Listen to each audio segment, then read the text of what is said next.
In this episode of Gear Matters, we are covering a few tips to keep in mind while using a magnetic tank bag.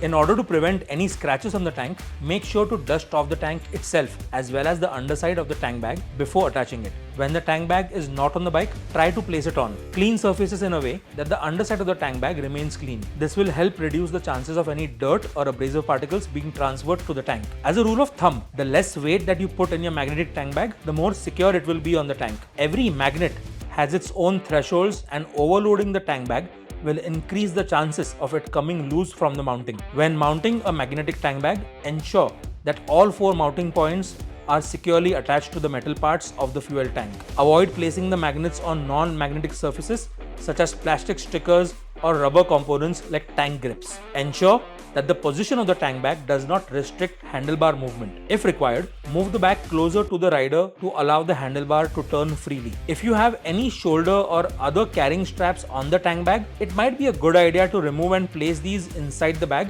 before riding so that there are no loose or dangling components. Also, make sure to securely close all compartments before you twist the throttle.